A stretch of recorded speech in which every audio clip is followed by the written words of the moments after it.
Estar platicando. Okay. Muy buenas noches. Bienvenidos nuevamente a su programa Acción Positiva. Jorge Luis Ortega, me siento muy honrado de poder participar con ustedes el día de hoy en este programa de formación ciudadana y educación cívica que llega a ustedes cada uno de los domingos. Estamos exactamente a 8 días de llegar a las urnas, de poder ejercer el voto donde democráticamente vamos a expresar los guatemaltecos lo que deseamos. Ese sistema representativo que nuestra constitución ordena tiene la posibilidad de que los guatemaltecos este 25 de junio vayan a las urnas y voten en 5 elecciones.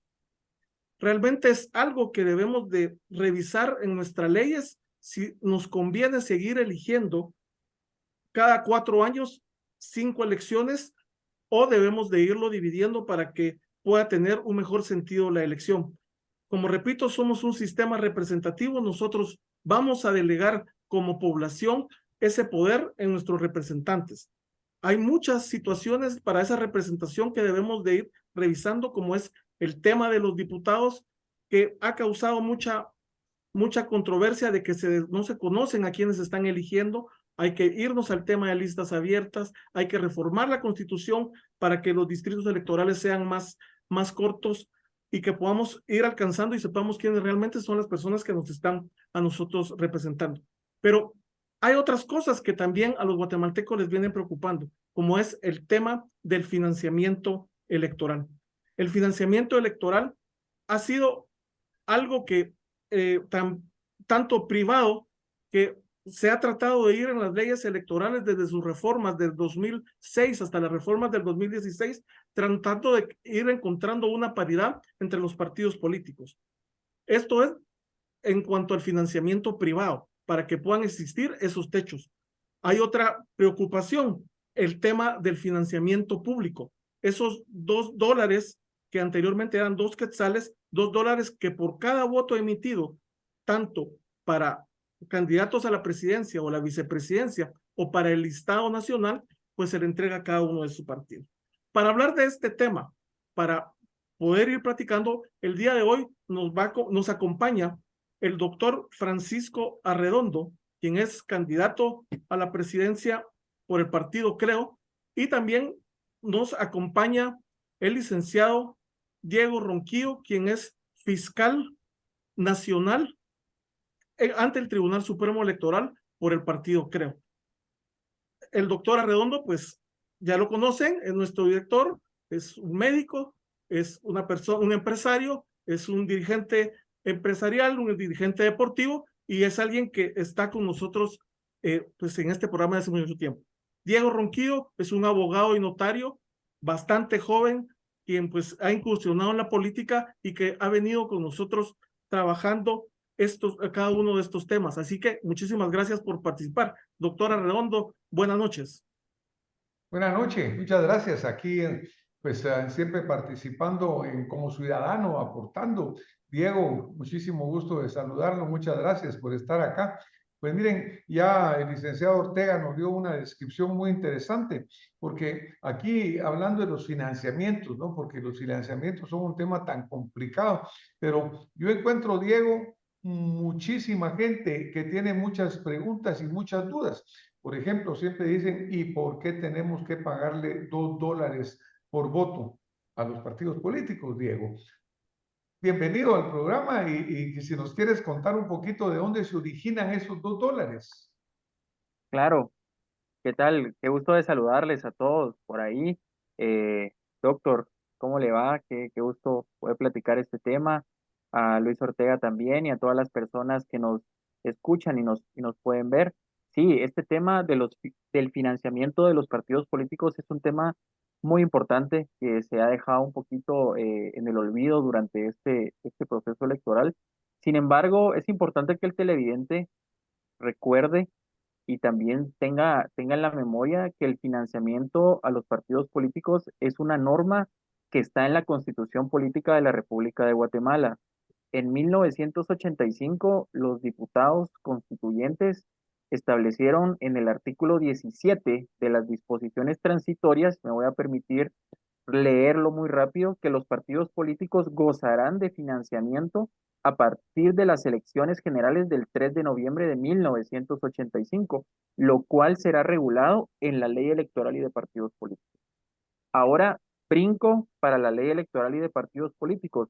Es por eso que la ley actualmente regula la posibilidad que los partidos políticos puedan captar $2 por cada voto emitido en el sistema del binomio presidencial o del listado nacional. Digamos, sí tiene una historia, un contexto, porque en las constituciones pasadas no aparecía esta regulación de financiamiento. Entonces se ha ido en aumento, por decirles así, porque antes los $2 no estaban regulados al principio que se aprueba la ley electoral y de partidos políticos. Debemos recordar que la ley electoral y de partidos políticos es el decreto 1-85 de la Asamblea Nacional Constituyente. Entonces nace la Constitución y nace una nueva ley electoral, pero antes el financiamiento público no estaba marcado en dólares. Esto se da derivado del contexto histórico, económico, político de la devaluación del quetzal. Entonces el legislador lo deja en las últimas reformas, no de 2016. Tengo yo entendido que fue a inicios del año de los 2000 que se fija ya los $2 por voto. Esa es un poquito la historia, el contexto de dónde nace el financiamiento de los partidos políticos. Sin embargo, es importante también recordar a todos los televidentes que hoy nos pueden ver que el financiamiento se divide en dos, el financiamiento público y el financiamiento privado. El financiamiento público es esta economía de las que gozan los partidos políticos, el cual se recarga en el presupuesto del Estado. Y el financiamiento privado es aquel que pueden dar las personas individuales o jurídicas. Diego, una pregunta porque en estas elecciones, como en todas las anteriores, a veces el ciudadano está muy escéptico, ya no cree en nada y dice, "Ah, ¿por qué tenemos que dar nosotros ese dinero, esos dólares?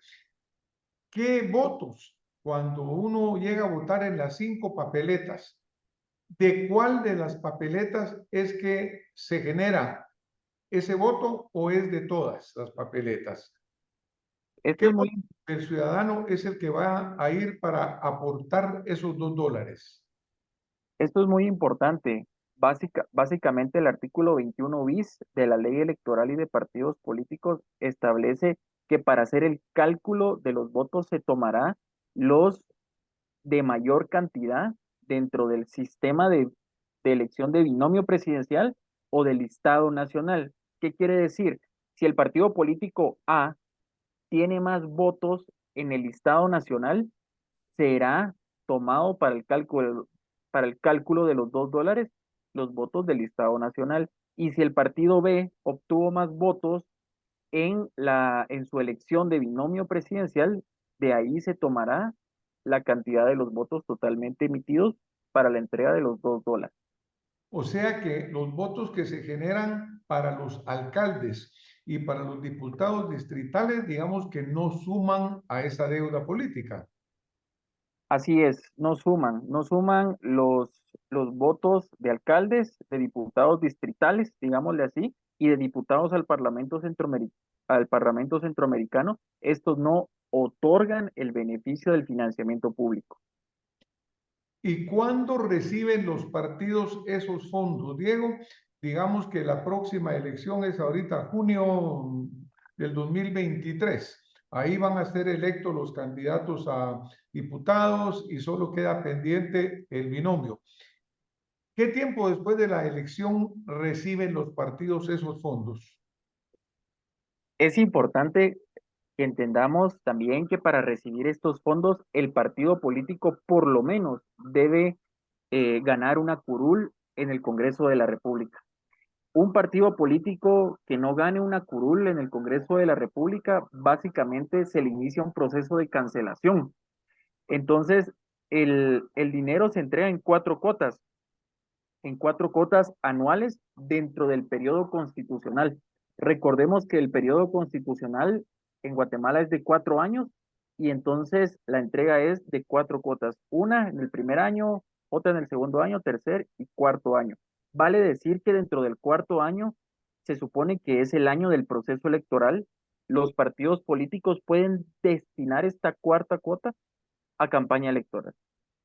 Ahora una pregunta, por ejemplo, tú acabas de mencionar ahí de que en este último año que es el proceso electoral, esa cuota puede destinarse a ese propósito, pero ¿y en los años anteriores existe una regulación a qué debe destinarse ese dinero o va a lo que el partido quiera? Claro, en 2016, la reforma de 2016 tuvo de alguna manera nació con el pensamiento que este dinero proveniente de los recursos del Estado o de los tributos de los contribuyentes, los partidos políticos lo utilizaran para fomentar la participación política, para fomentar la formación política del ciudadano. Entonces, el legislador en la reforma de 2016, porque eso no estaba antes de la reforma, estableció que el 100% de ese presupuesto se iba a destinar de la siguiente forma: un 30% para la formación y capacitación de afiliados, un 20% para actividades nacionales y funcionamiento de la sede nacional. Si ustedes ven, es un presupuesto para operativizar la participación y fomentar la misma participación política de los ciudadanos. Entonces, vamos, un 30%, un 20%, como les mencioné, y finalmente un 50% para el pago de funcionamiento y otras actividades del partido en los departamentos y municipios en los que el partido tenga organización vigente. Se estableció esa distribución. O sea que pareciera realmente que el espíritu de la ley en sí está correcto, porque lo que pasa es que el ciudadano lo mira y dice, ay, ¿por qué le estoy dando yo dinero a esos partidos? Pero por la forma como se está describiendo a qué se destina, en realidad está destinado al fortalecimiento institucional de los partidos, lo cual es muy importante, porque nosotros necesitamos partidos que verdaderamente funcionen, sean institucionales, capaciten a sus miembros y podamos tener un mejor proceso democrático. Así lo visualiza, Diego. Sí, sí, doctor. Yo realmente cuando se aprueba esta reforma en el 2016, justamente uno de los pensamientos era para fortalecer las estructuras municipales y departamentales y que verdaderamente tuviéramos partidos políticos descentralizados, partidos políticos con formación y capacitación a nivel municipal y nacional. Pero ¿qué sucedió? Y eso hay que plantearlo muy bien. El primer tropiezo que tuvo este artículo, que tuvo esta reforma, es que para descentralizar el financiamiento público, las organizaciones municipales y departamentales tenían que aperturar cuentas bancarias y el sistema bancario le cierra las puertas a los partidos políticos y desde el 2016 a la presente fecha, el sistema bancario es muy difícil que aperture cuentas a los partidos políticos a nivel municipal y departamental. Esto quiere decir que hay que reanalizar la norma si verdaderamente cumple con esos objetivos. ¿Esa es una norma del Tribunal Supremo Electoral o es una norma constitucional que hay que revisar, Diego? Esa es una norma que está en la ley electoral y de partidos políticos aprobada por el Congreso de la República en 2016.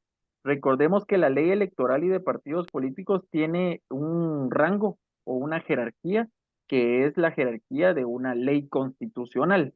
Sin embargo, esta puede ser reformada por el Congreso de la República como se hizo en el 2016. Así que el Congreso de la República puede analizar y volver a analizar las reformas. Bueno, pues es interesante porque yo lo estoy viendo desde el punto de vista del ciudadano que hace preguntas, que quiere tener confianza en el proceso democrático.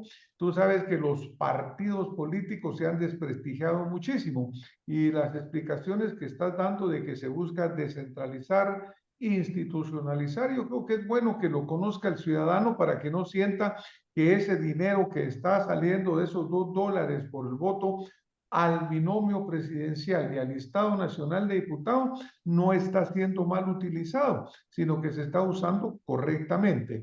¿A quién le corresponde fiscalizar que esos fondos se están usando correctamente, Diego? En el Tribunal Supremo, bueno, hay determinados mecanismos de control y fiscalización, pero el mayor es la unidad de fiscalización de los partidos políticos, que es una unidad especializada del Tribunal Supremo Electoral. Esta unidad especializada fiscaliza tanto el financiamiento público como el financiamiento privado, rendición de cuentas específicamente. Algo que le molesta muchísimo al ciudadano, Diego, es el hecho de el dinero sucio, esos fondos que están entrando en la política y que sabemos que hace que los funcionarios cuando lleguen a gobernar lleguen pagando favores, tengan compromisos, tengan financistas oscuros.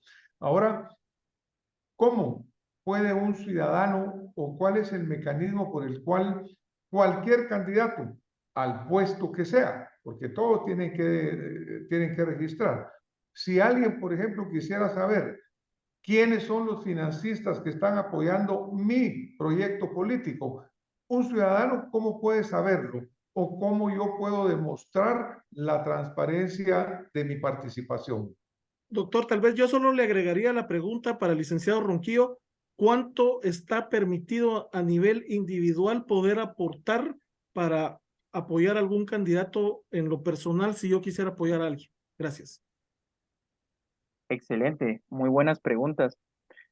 Dos preguntas y van las respuestas. Una de ellas es el financiamiento electoral. Esto es muy, muy importante decirlo. La ley electoral y de partidos políticos establece que los partidos políticos tienen la obligación de publicar el listado de sus financistas de campaña en un proceso electoral. Nosotros hemos sido muy enfáticos en solicitarle al Tribunal Supremo Electoral que esta información nosotros la tenemos colgada en la página oficial, por ejemplo, vale la pena decir. Esta información el televidente la puede ver en la página del Tribunal Supremo Electoral, en el apartado de fiscalización de los partidos políticos. Ahí puede encontrar el primer mecanismo de control y rendición de cuentas, que es el listado de financistas. Otro de ellos es la declaración jurada. La declaración jurada del financista que aporta y que entrega. En esta declaración jurada, que puede ser presentada por un financista, por un candidato o por una persona individual, declara de dónde provienen los fondos o los aportes que él está entregando al partido político. Este es un mecanismo que se implementó de las reformas de 2016.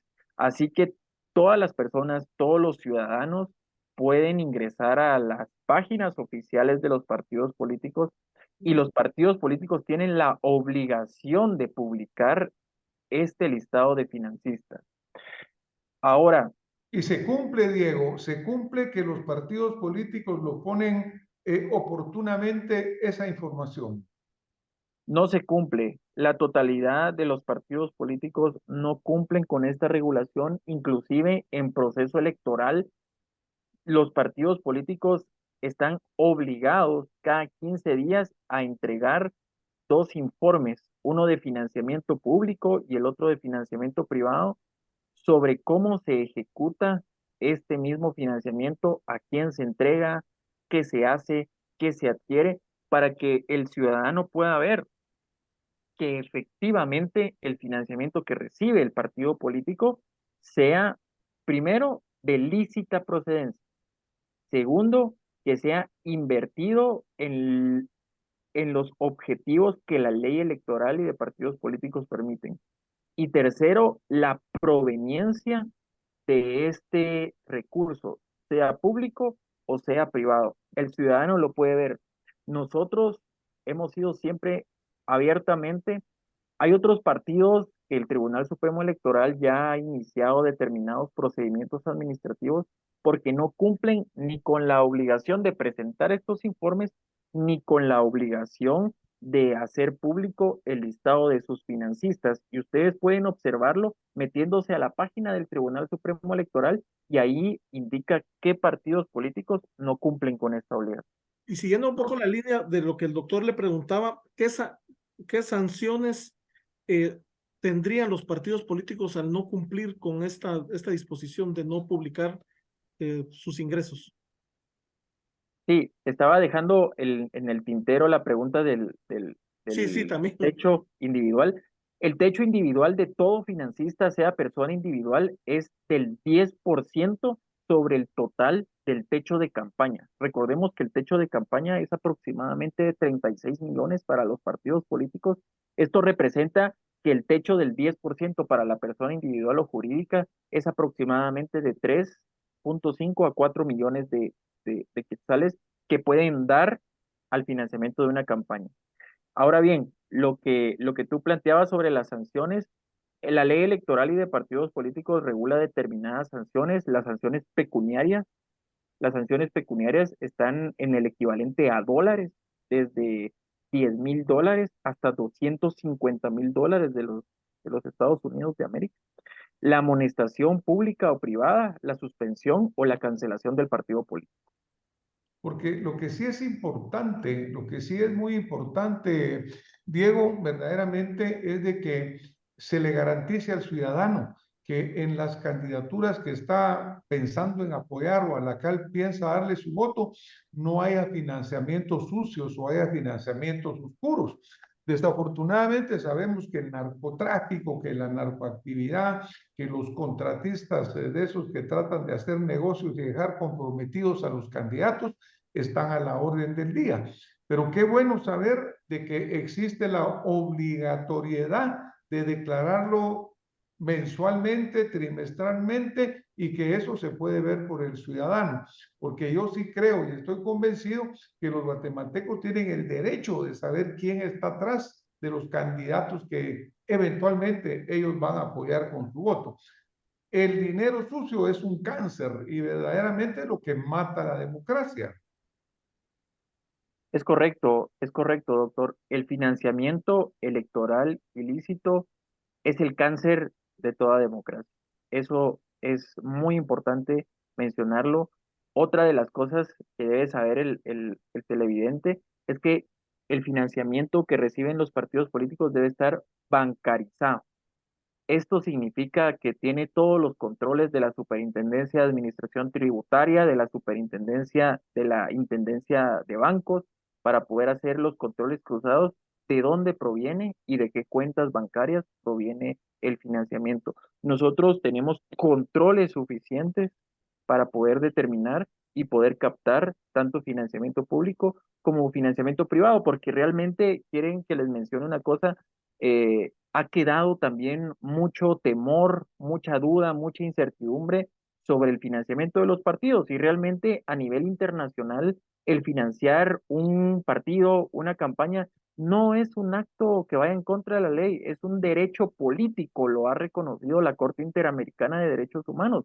La participación política, el financiamiento político es un derecho que puede catalogarse inclusive como un derecho humano de las personas de participar en la política.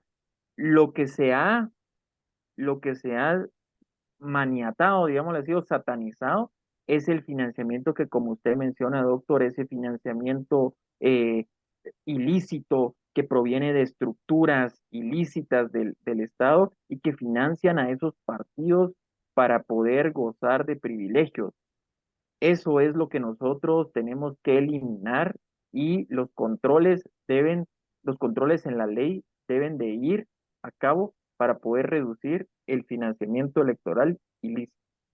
Pues muchas gracias, Diego. Y yo creo que nosotros, los candidatos, somos los primeros que tenemos que ser totalmente transparentes y definitivamente declarar todo lo que estemos apartando siguiendo la vía correcta a través del partido, el Tribunal Supremo Electoral, declaraciones juradas, porque como candidatos tenemos la obligación de recuperar la confianza del ciudadano, que actualmente está muy perdida, pero yo creo que hemos tenido una bonita oportunidad aquí de verdaderamente compartir Diego, y yo creo que nos has aportado una tremenda cantidad de información para que los guatemaltecos sepan, uno, que pueden consultarlo directamente, que pueden ir a la página a revisar ahí la información. Incluso me imagino que podrían ir directamente al tribunal y aclarar alguna duda que tuvieran. Pero repito, los candidatos somos los primeros que tenemos que ser absolutamente transparentes con el apoyo que estemos dando a las campañas. Muchas gracias, licenciado Ortega. Gracias, doctor, ¿no? Y muy importante porque hace algunos días veía yo que usted le pedía a los candidatos que hicieran esa transparencia que usted ya presentó, esa declaración jurada que usted ya le entregó a la población donde indica de dónde está financiando su campaña. Y creo que ese es un acto de transparencia muy importante en función de esa claridad que quieren los guatemaltecos y de eso que la confianza que se quiere recuperar. Pero nadie tampoco hizo eco de esa invitación que usted le hacía a los demás candidatos en función de eso. Yo creo que ha sido una buena decisión presentar esa declaración jurada. Es una lástima que no lo hagan, pero con lo que nos dice el licenciado Diego Ronquillo, yo invito a que todos los ciudadanos se metan a la página del Tribunal Supremo Electoral, que la consulten, que la miren. Es una página abierta al público, Diego, según entiendo, ¿verdad? Así es, correcto. Sin embargo, cabe destacar que la publicidad que ha hecho usted, que hago referencia, es un acto de rendición de cuentas para la ciudadanía, de los aportes y del financiamiento que se puede dar, y eso creo yo que deberíamos de obtener de todos los partidos. Sin embargo, sabemos que la información es pública, pero no la dicen, y nosotros hemos sido muy enfáticos en publicarla en nuestra página y también en anuncios. Hemos dicho, pueden revisar a todos los ciudadanos quiénes son los financistas y los aportes que se. Gracias, doctor. Gracias, licenciado Ronquillo. Y yo creo que es precisamente lo que los guatemaltecos quieren, la confianza de poder emitir su voto de una forma segura y saber qué es lo que está pasando con el tema del financiamiento. Muy bien se dijo en este programa que muchas de las inquietudes son esos compromisos que se establecen a través del financiamiento. Vemos ahorita que vienen hasta bandas mexicanas a cerrar las campañas de algunos partidos y no sabemos de dónde provienen esos recursos, y eso preocupa porque preocupa también cómo van a pagar esos compromisos en las municipalidades, en el Congreso y en la Presidencia de la República. La verdad que queda claro la forma en la forma en que se ha venido haciendo y que lo están haciendo. Yo les agradezco mucho su participación, así como a los guatemaltecos el día de hoy habernos escuchado, y los invito a que este 25 de junio ejerzan ese derecho democrático de emitir su voto. Participen y juntos haremos grande Guatemala. Muchísimas gracias y nos vemos la próxima semana con más acción positiva. Muchísimas gracias. Buenas noches. Hasta luego, qué gusto.